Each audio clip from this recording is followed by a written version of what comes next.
ngasi phongkiba tongan-tonganba pauchesing amadi social media da update tawba pau khara puduna lakchari ahanbada maru oiba pau kuki laloba masel kapthatna duna hanaba lepa leitri UKNA gi kedar amana mamanaba manga kaptuna hatoklam laga senkhre sahi 18 da ngaribi nupi macha mahiroi ama boarding manakta thori yansinduna leiramlei Jaliang rong singna kundaba mafum singda suki kem thamjinba haibasi naga kuki amuk hanna hatna ba sinbani lam henjin na sajiluba sing kokta ising saiduna laknagadori kuki nupi anina purakpa karor 13 rongi truck fare Assam dagi illegal immigrant sing taktorakpada Nagaland da akanba section thorang sing lokhatkre Bharat ki vice president pam thadokibagi matangda wafam kaya phongdoraklei Bangladesh da aeroplane kaibida sikiba singi manungda angang kunmanga yaure yum sanaba lebak tokthokpada second world war matamgi bom yauna yamlaba polam sing phangkre affairs tribal IAS officer amana tribal affairs and hills ki head oinanaba governor da akan mamongda taksinkre president gi reference amaga mari leinana supreme court na center amasung state lengakta notice issue tawkre hojik leiriba 12 suba manipur legislative assembly asi hinglibra natraga sikrabra khanganbiu haina congress na hanglakli Hauzik pau sandongna pijari kuki underground group sing manungda makhoi masel hana sunabagi thodok lepa leitana thokli haukiba jun kunthra da Churachandpur district ki ke moljang khulda ambush togduna KNA gi deputy army chief yauna mioi manga nongmai kaptuna hatkrabagi tung ngasi ayu anganbada makhoi masel kapnabada kuki lalowa manga sire hairi pawasina makata na pongdokpada suspension of operation suda yaudaba tongan ba wathok lanthok kaya da chenariba United Kuki National Army UKNA gi kedar amana kem amada laminaba mamanaba kedar manga nongmai kaptuna hatoklom laga nongmai puraga senkhre thodok asi Tamenglong district gi Jiribam district ka lonaba da leiba Daibaijang village ta thokibani mafam adu nungba police station gi manung chanjaraga su mafam adu dagi kilometer 50 rom chatlaga leiba mafamni gari achoba changba yaba lambi leite jungle da leiba apikpa khul macha amani mobile internet phangba mafam su nate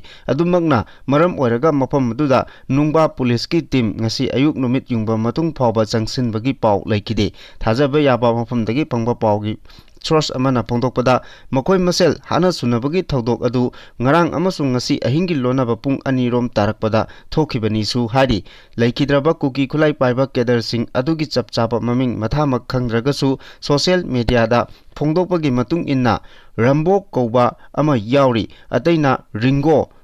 kongba chaibong Alex ni makhoi manga nongmena kaptuna halamliba kedar adugi maming chapchana khangba ngamdri adungmapu kuki gi social media da phongdokpagi matung inna mahakpu kaptuna hatkibani haiba kedar adu photo viral oiragle kari maram gi damak makhoi na nongmena kaptuna halibano haibagi chapchaba maram khangba ngamdri panba yabadi United Kuki National Army UKNA na Haukiba Jun Kuntragi numidang wairamda Churachandpur district ki ke moljang khunda ambush chathaduna KNA gi kedar mari amadi micham nupi ama hatkiba thodok thokrabani thodok adugi matangda makoibu phananaba security force singna hojikchu akanba khongol libagi thabak chatharibani makoina ambush togduna hatkiba mioi manga adugi manungda KNA gi deputy chief Thangboi Haukif natraga Thangpi haibadu yauri akupa paw ngaiminase Bisnupur district ke Phagakchau Ikhai police station ke manung chanba Saiton bazar mamangda leiba lamjing maira mahikolda class 6 tamliba nupa mahiroi ama school adugi boarding manakda hoba upal amada Thori yanduna siramle masagi chahi 13 kaktamak ngairiba mahiroi nupa macha adugi mamingna Phurit Sabum Santosh Elias Pictru kawi mahak Phagakchau Ikhai awang lekai ward number 1 dagi Phurit Sabum Ningthem kawa amagi macha nupani maha hojik thokleba kanglup ki irang asina maram oiraga matam khara lairik tamba phangludraba tungda school asida residential oina leiraga lairik tamlakibani mahak ayu anganbada mahaki kada leiramdre haiduna koithi thinarakpada ayu anganba pung 3 rom tarakpada उ अमदा खुदैना थौरी यानसिल्लगा लैरंबनी महक खुदकदा school अदुगी ओजासिंगना क्वाक्तादा लेबा primary health centre दा लाइकननबा पुखलखि अदुबु hospital हेक यौबगा डॉक्टरना महक लैखिद्रे हाइना फोंदोरखि मिसी असिगी मतंगदा पुलिसना UD case अमा register तौरे अदुगा लोइनना नुपा मचा अदुगी हक्सांग अदु रिम्सता postmortem तौख्रे थाजबा याबा मफमदगी फंगबा पाउना high लैखिद्रबा अंगांग असिगी फुरित Khavda चे अमा यावरमी चे अदु सुसाइड नोट ओइब्रा हाइबदु येंगसिल्ली मिसी असिगी मतंगदा joint action committee against unnatural death of Phuritshabam Santosh हाइबा अमा सेमख्रे जेएसी असिगी कन्वेनरना खांगहेनबम जया चेयरमैन के सना को कन्वेनरना मोइरांगथेम अलिसनी मिसी असिगी लंगला लंजिन अथुबदा पुथोकपिनबा मरी लेनबसिंगदा अपील तौरकली जलियांगरोंग ना नमना तारिबा मफमसिंगदा कुकी गी सुगी केम थमजिलकपा हाइबसी मणिपुरदा इनौ नौना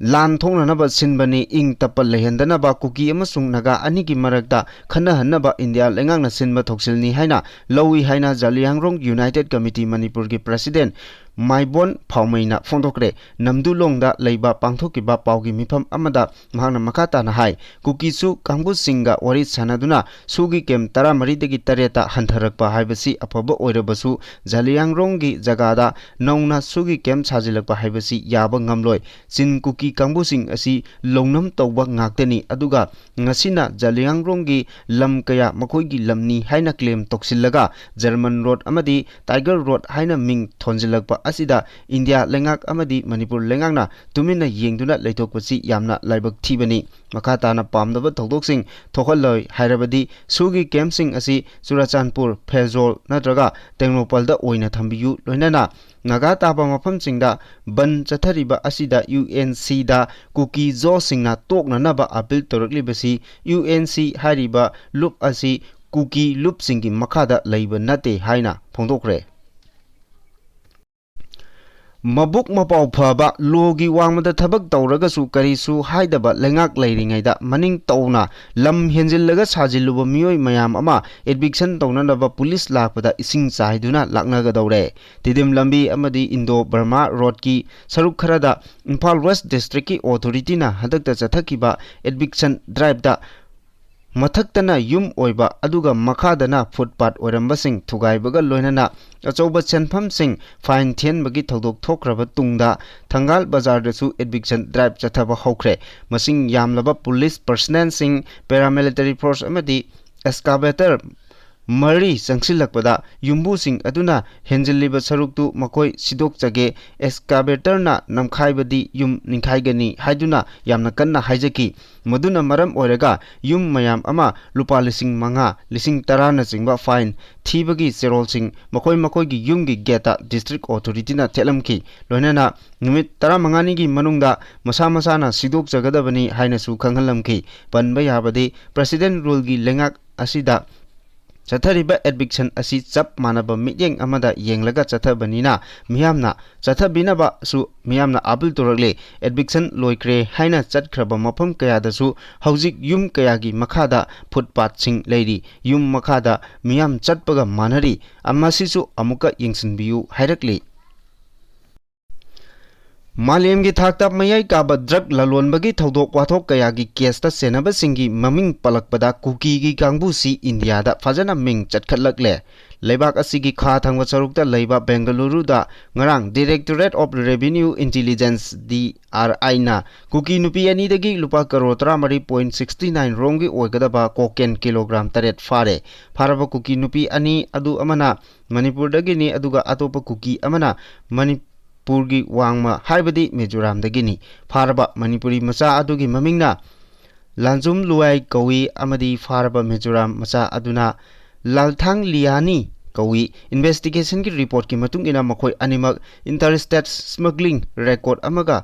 मरी लेने हाइरी डायरेक्टरेट ऑफ रेवेन्यू इंटेलिजेंस ना बेंगलुरु इंटरनेशनल एयरपोर्ट की मियोय अमा लुपा करोड़ निम्फु रोंगी ओइगदबा कोकेन किलोग्राम मरीगा कोनना मियोय अमा फाखरबा तुंग नोंग हेक nganbaga कुकी नुपी असि फाखिबनी मालेमगी कैथेलदा लुपा करोड़ 13.69 रोंगी ओइगदबा मयाई काबा ड्रग अदु मैगजीनगी मखुमदा लोचिलगा पुनबा होनरमनी कोकेन सिंग अदु तोंगान तोंगानबा सापोन कैप सिंगदा हापलगा पुरंबदगी फागटखिबनी अमरोमदा मनपुर पुलिस असम राइफल्स अमसुंग CRPF की अपुनब टीम अमना जिरीबाम डिस्ट्रिक्ट की बोरोबेक्रा सब डिवीजन मनुंग चनबा संबाई फाई अमदी चौधुरी खालगी मरक्ता बराक तुरेल मरिलदा हिदा पुरकपा लुपा करोड़ हुम्बुतरा तरुक रोमगी ओइगदबा मयाई काबा ड्रग सिंगसु फाबा लैख्रे हौके थांगजे नुमिकी नुमिदांग वरम पुंग तरुक मखाई रोम तारकपदा बोरोबेक्रा पुलिस स्टेशन गी कुंठा नेपाल सुबा असम राइफल्स अमदी कुन सुबा CRPF की अपुनब टीम अमना मखोंगना पेट्रोलिंग चलिंगैदा पैसेंजर पुबा इंजिन पानबा ही अमा सिंगनिंगाई ओइबा मोंगदा बराक तुरेलदा लाकपा थेंगनकी सिक्योरिटी फोर्स ना सिंगनबदगी ही अदु लेफलगा चेक तौबदा बोरा खाव अहुम अमसुंग प्लास्टिक की कैरी बैगता यामलबा मयोम अमा मयोम मंगा थौ यावरम थेंगनकी चिंगनबदगी सिक्योरिटी फोर्स ना बोरा खाव अमदी कैरी बैग सिंग अदु हांगदोक्तुना येंगलुबदा मयाई काबा ड्रग ngakta oiramduna फाकिबा लैख्रे असम लेंगांगना स्टेट अदुदा लैरिबा इल्लीगल इमिग्रेंट सिंग तकथोकपगी थबक पाइखटपा हौरकपदगी नागालैंडदा मिटोप सिंग अदु चेंसिलकपा याई हाइना चिंगनबदगी तोंगान तोंगानबा नागालैंड की मफमदा अकनबा सिक्योरिटी की सेक्शन तौरांग सिंग लौखटखरे अथॉरिटी सिंगना मरी लेनाबा लॉ इन्फोर्समेंट एजेंसी सिंगा मिकुप नाहुम सिंगना लेनाबा खंगहनखिबगा लोइनाना स्टेट अनि की लोनाबा ngमखैदा अकनबा सेक्शन तौरांग लौखटनाबा खंगहनखरे हाइना रिपोर्ट अमना फोंदोरगली असमदा कांगलोन काइना चंसिलकिबा मिटोप सिंग स्टेट लेंगांगना तकथोक्रबा तुंगदा मिटोप सिंग अदु नागालैंडदा चेंसिलकपा याई हाइना चिंगनबदगी अखन्नबा सेक्शन थौरांग असि लौखटखिबनी हिरम असिगा मरी लेनाना मकोक थोंबा ऑफिशियल सिंगना नागालैंड की मिचम मियामदा असमदगी चेंथोरकपा मिटोप सिंग थेंगनरबदी मनांगलकपा पुलिस स्टेशन सिंगदा पाव पिरकनबसु खंगहनखरे मसिंग यामलबा मिटोप सिंग चेंसिलकलबदी नागालैंड की डेमोग्राफीदा चाउना अकाइबा थोगलकपगा लोइनाना लॉ एंड ऑर्डर की फिबम सोगलकपा याई हाइना चिंगनबदगी स्टेट लेंगाकना अखन्नबा थौरांग अमा लौखटुना असमदगी चेंथोरकपा मिटोप सिंग चंसिलकपा ngमदनबा होनाखिबनी युमलोनना लैरिबा लेबाक सिंगदगी अयाबा यावदना चंगलकपा मिटोप कया असमगी तोंगान तोंगानबा मफमदा लैरकिबगी मतांगदा स्टेट लेंगाकना मिटोप सिंग मसक खंगदोकलगा मसा मसागी मरमदा हलनखिनबा थौरांग लौखलकी मिटोप की मसिंगना स्टेट अदुदा लैरिबा येलोंगमे सिंगी मसिंगदगी हेंगलकपा याबगी फिबम लाकपा मरमना अखन्नबा थौरांग असि लौखलकपनी पार्लियामेंट की मिफम हौब नुमिता राज्य सभा की चेयरमैन सु ओइरिबा इंडिया की वाइस प्रेसिडेंट जगदीप धनकरना फम थादोखिबगी मतांगदा वाफम कया फोंदोरगले लेंगाक पाइरिबा बीजेपी की माइकैदगी हौजिक फावबगी ओइना हिरम असिगी मतांगदा वाफम अमता फोंदोक्तबा तारबसु अपोजिशन लीडर सिंगनदी तोंगान तोंगानबा मोट पिनरगली कांग्रेस की माइकैदगी फोंदोरकपगी मतुंग इना बिजनेस एडवाइजरी कमिटी की मिफमदा JP नड्डा अमदी किरण रिजिजू न चिंबा मरु ओइबा मिनिस्टर सिंह सरुक याखिदबगी मतांगदा जगदीप धनकरना नुंगाइतबा अमसुंग पेंदबा पोखिबगी खुदम उबा फंगी हारि अमरोमदा सेल चाबगा मरी लेनना हाई कोर्ट की जज अमा मफम लौथोकनबा अपोजिशन की माइकैदगी पुखलकपा नोटिस अमा राज्य सभा की चेयरमैन सु ओइरिबा जगदीप धनकरना अयाबा पीरुबदगी लेंगाक पाइरिबा पार्टी मनुंगदा नुंगाइनदबा थोरकपा मरमना वाइस प्रेसिडेंट फम थादोकपगी फिरेप लौरकपा ओइरंबा याई हाइनरी बांग्लादेश एयरफोर्स की जेट अमा कायबगी थौदोक्ता सीखिबा मीगी मसिंग 19 सुखिबगा लोइनाना लैकिदबा सिंगी मनुंगदा अंगांग 15 यावरे हाइना इंटर सर्विसेस पब्लिक रिलेशंस ना फोंदोक्रे बांग्लादेश एयरफोर्स की FVG-1 ट्रेनिंग एयरक्राफ्ट अमा नुंगथिल पुंग अमा मिनिट 3 ताबदा ढाका की माइलस्टोन स्कूल एंड कॉलेज की बिल्डिंग दा कायरगा तासिनखिबनी थौदोक अदुदा असोक अपन नंगबदगी मियोय 79 तोंगान तोंगानबा हॉस्पिटल सिंगदा लाइकनरी असोक मंगा की फिबम लूना लैरी हाइना रिपोर्ट सिना फोंदोकले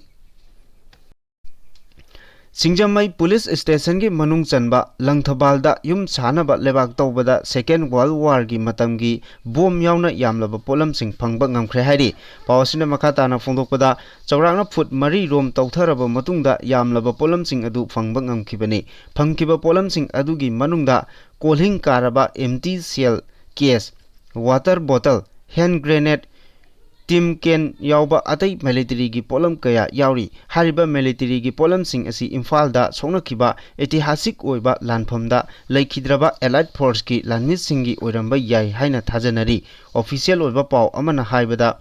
फंगखिबा सेकेंड वर्ल्ड वार की मतम की पोलम सिंग अदुदी कांचीपुर सिंगी मनाक नगना फंगखिबनी हारिबा mafam asida Second World War gi matamda Allied Force ki military camp ama leiramki hariba mafam asi Japanese troops singi mayokta defend taunaba Allied Force na sijinakiba maramna maru oiba mafam amani hariba jaga asi singna ikoi koisilaga leiba jaga ni Imphal da Japanese Force Indian National Army amadi British na lead toba Allied Force ki marakta songlakiba akanba lanfam aduda nakal animaki oina yamna chauna misimina nangkibani Tribal Affairs and Health Manipur gi khwaidigi wangba post ama oiriba hauji Principal Chief Conservator of Forest na puriba asiki mahuta Tribal IAS officer ama oina hafinaba Federation of All Tribal Youth Club Manipur na Governor da chirol ama pisinduna taksinkre chirol aduda Manipur Government ki Tribal Affairs and Health asi state asiki tribal miyam gi chawkhat thorangsing haktengnana yengsilliba amadi Thabaksing lokhatliba maru oina department amani department asigi makok oiriba misak adu tribal miyambo munna khangba tribal gi culture munna khangba miyoi ama ohenba haibasi yamna maru oi maramasina department ki head oina hojik thabak puriba chief conservator of forest pu oiriba miyoi asigi mahut tribal IAS officer amabu head ohenbiu haina governor gi puning chingsinki hojik oiriba head asi PCF oibatan natana Additional Chief Secretary su oiduna atai department kaya su yengsilliba miyoi amani maramasina hariba miyoi asina tribal miyamgi oiba thabaksingda puning changba haibasi oithokte masina maram oraga tribal miyamgi chawkhat thorang kaya paikhatpada kudong chanabagi damakta hariba tribal IAS officer asi hapinaba taksinbani Constitution के Article 143 की मखादा President Draupadi Murmu na Supreme Court thamlakpa reference amaka mari lenana Apex Court asina Center amasung State Government singda notice issue tawkhre State Assembly na pass tawraba bill ama akaknaba matam amaki manungda Governor amadi President na thabak lokhatnaba wafam amagi matangda court asina pikiba wayel amagi matangda President na thamlakpa reference aduga mari lenana Supreme Court na notice adu issue tawkibani Constitution के Article 143 na Apex Court asiga consult taunaraba matungda President the power piri Supreme Court ki Chief Justice B.R. Gavai Justice Surya Kanta Bikram Nath P.S. Narsingh amadi A.S. Chandra Kumar gi Division Bench amana matter asi ngasi lokhatpaga loinana mathangi hearing August mayai aduwaida pangthoknaba tentative oina matam lek pikre Kerala amasung Tamil Nadu gi maikaida lepkiba council singi maikaidagi reference adugi matangda wahang sing hangnaba wapam khalakpada Chief Justice of India na mathangi hearing da argument taunaba khanganki Constitution gi Article 143 1 gi makhada semba reference aduda President Draupadi Murmu na Supreme Court na chahi asigi April Nepal da pikiba wahel amagi matangda wahang taramari hanglakibani President ki maikaidagi State Assembly na pass tawba bill amaga mari lainana Governor amasung President na Constitution na piba sakti gi wangmada action loba haibasi achumba khongthang la amadi Constitution gi makhada asigumba provision amata yaudana makhoi gi mathakda matam tharakpa haibasi yabra haiba asini Constitution ge Article 145(3) na court ki opinion gi damakta President na reference piba yai amadi reference asi just mangana saba bench amana khanagadabani State Assembly na pass tawraba matung pending da lairiba bill sing akaknaba matam amagi manungda thabak tawnaba Supreme Court na sahi asigi April Nepal da wayal pikibani ihan hanba ama oina President na bill singi matangda warep ama lawnaba amadi asigumba reference ama laklaba matung tha ahumgi manungda Governor na President ta refer tawnaba wayal pikibani Article 201 gi makhada warep lawnaba President da akaknaba matam ama piba yade adubu Supreme Court na pikiba wayal gi matung inna hariba matam asi hendoklabadi state ki mari lenaba singda masigi chap chaba maram khanghan gadabani hainasu palli Hauzik leiriba taranithoi soba Manipur Legislative Assembly asi hinglibra natraga si kharabra khanganbiu haiba tongan wahang manga yawba chirol ama MPCC gi maikeidagi Governor Ajay Kumar Ballada bisinkre. MPCC gi wangangloi Bopendra amadi legal cell gi official singna wahang manga yawba chirol adu Governor gi office ta pisiluraba matung Governor Banglo gi gate manakta pongmisinga unaba amada Bopendra na hai Governor da hangliba wahang manga asigi paukum Governor gi office ta aiba oina athoba matamda pirakani haibagi asa MPCC na tauri haigi. Security force na sas operation da Kangpopi district ki mafam anidagi khulai kaya marum phagatkre.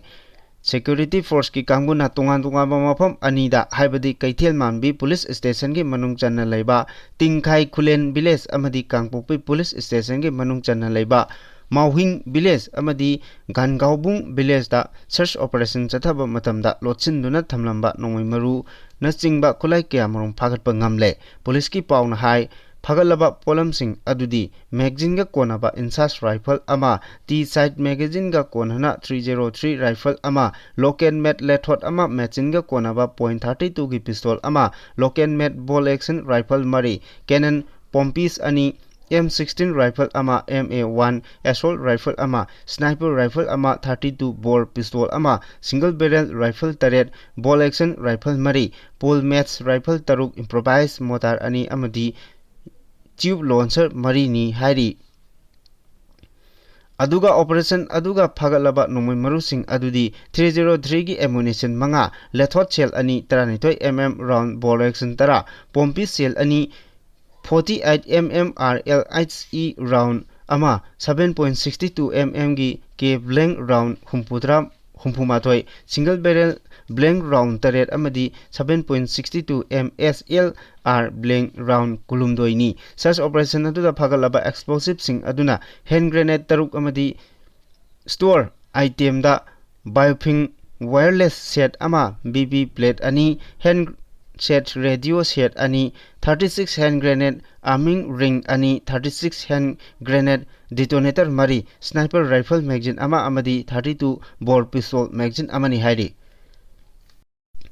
Tairen Popi gi IDP sing chayol asigi manungda masagi mafamda hanjillalagani hairagli. Manipurda thokleba Kanglup ki irang asina maram oraga Imphal West District ki Tairen Popi amadi New Kaithel Manbi gi khunjasing magi mayumda leiba ngamdaduna internally displaced person IDP oina relief camp ta leirakpasing chayol asigi manungda masa gi mayumda hanjil halagani haina Imphal West ki Deputy Commissioner M Rajkumar na phondokre. IDP singna mayumda hanjinbada khudong chanhanaba paikhatleba thabaksing ngasi ayuk Deputy Commissioner asina haklengnana chattuna yengsinkre. Yengsin khongchat aduda M Rajkumar na hai kumja lisingani kulhumdoi gi May 3 dagi thokiba irang asina nahan makai relief camp ta leirakiba New Kaithel Manbi amadi Tairen Popi na singba gi miyoi kharadi masa gi mayumda leinaba hokre adubu yumnak kunmathoi rom walhauribasi hanjilnaba makoi gi hauzik oriba yumgi pibamsing sengdokpa semjinba amadi thakna chanaba ising panghanba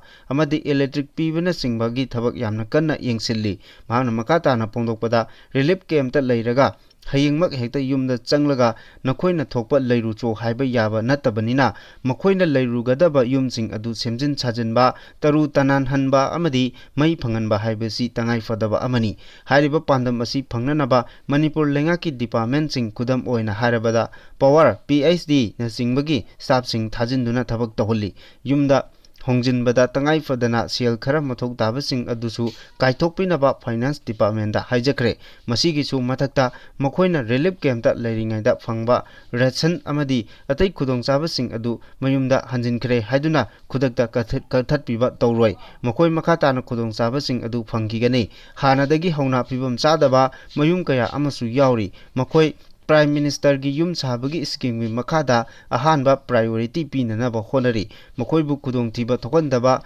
ꯀꯝꯗꯧꯅ ꯑꯍꯦꯟꯕ security ꯄꯤꯒꯗꯒꯦ ꯍꯥꯏꯕꯒꯤ ꯃꯇꯥꯡꯗꯁꯨ ꯌꯥꯝꯅ ꯀꯨꯞꯅ ꯅꯩꯅꯈ꯭ꯔꯦ꯫ IDP ꯄꯨꯝꯅꯃꯛ ꯃꯌꯨꯝꯗ ꯍꯟꯕ ꯌꯥꯕ ꯂꯩꯔꯤꯕꯁꯤꯡꯗꯤ ꯑꯍꯥꯟ ꯑꯀꯣꯟ ꯌꯦꯡꯂꯒ ꯍꯟꯖꯤꯟꯍꯟꯅꯕ ꯊꯕꯛ ꯄꯥꯏꯈꯠꯂꯦ꯫ ꯏꯝꯐꯥꯜ ꯋꯦꯁꯇ ꯄꯥꯏꯈꯠꯂꯤꯕ ꯊꯕꯛ ꯊꯧꯔꯝꯁꯤꯡ ꯑꯁꯤ ꯂꯣꯟꯅ ꯊꯨꯞꯅ ꯇꯧꯕ ꯅꯠꯇꯦ꯫ ꯀꯥꯡꯄꯣꯛꯄꯤꯒ ꯇꯥꯏꯅꯕ ꯃꯐꯝꯁꯤꯡꯒꯤꯅ ꯃꯈꯣꯏꯒꯤ ꯗꯤꯄꯨꯇꯤ ꯀꯃꯤꯁꯅꯔꯁꯤꯡꯗ ꯑꯃꯁꯨꯡ ꯂꯣ ꯑꯦꯟ ꯑꯣꯔꯗꯔꯒ ꯃꯔꯤ ꯂꯩꯅꯕꯅ ASPꯁꯤꯡꯗ ꯄꯥꯎ ꯄꯤꯗꯨꯅ ꯃꯍꯥꯛꯅ ꯄꯥꯏꯈꯠꯂꯤꯕ ꯊꯧꯔꯥꯡꯁꯤꯡ ꯑꯁꯤꯒꯤ ꯃꯔꯝꯗ ꯈꯪꯍꯜꯂꯤ꯫ ꯁꯣꯏ ꯉꯥꯝꯂꯣꯏꯗꯕ ꯐꯤꯚꯝ ꯑꯃ ꯁꯦꯝꯒꯠꯂꯛꯄꯗꯒꯤ ꯃꯈꯣꯏ ꯍꯜꯍꯟꯅꯕ ꯊꯧꯔꯥꯡ ꯑꯁꯤ ꯄꯥꯏꯈꯠꯂꯛꯄꯅꯤ꯫